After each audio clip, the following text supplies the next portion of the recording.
So we're going to do an experiment now with thread locking compounds. I've got a couple different brands here, and within those brands I've got 3 different varieties.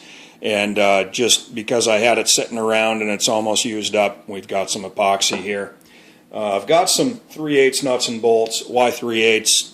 Because that's what I had laying around, and they're just taking up space, so we're going to use them.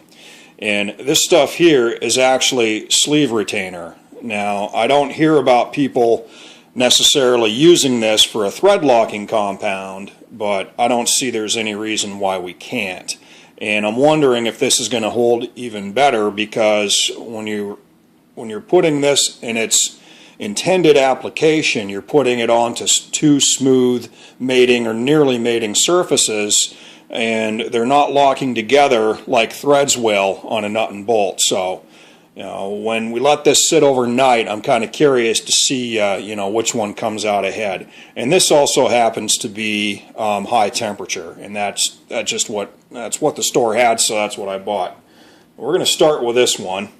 This is Permatex brand, and before I did anything, I cleaned these nuts and bolts with some denatured alcohol and then dried them off really good.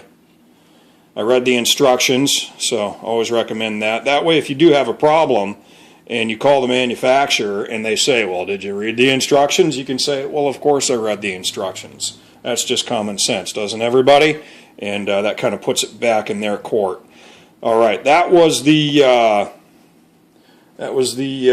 sleeve retainer. Now we're doing the Loctite brand 271 red.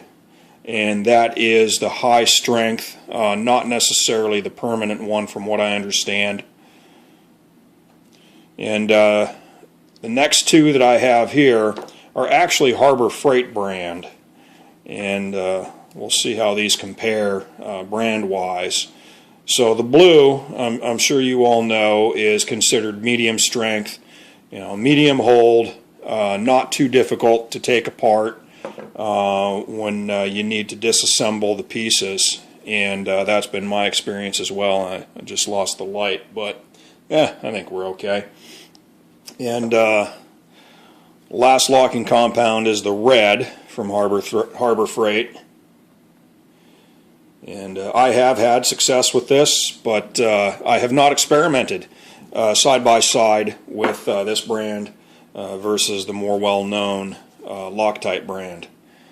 And now I'm going to mix up just a little bit of epoxy here, like I said, because I've got it, and it's going to go bad soon, and might as well have fun with it.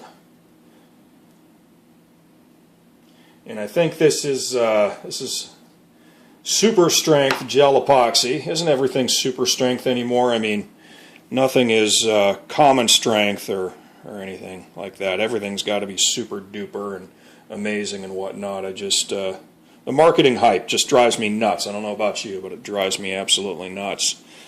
So, all right.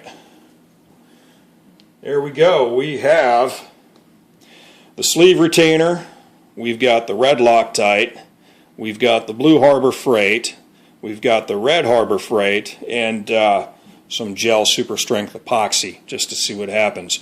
We're going to let these things set overnight, and tomorrow we're going to put them in the vise and see what it takes to break them apart.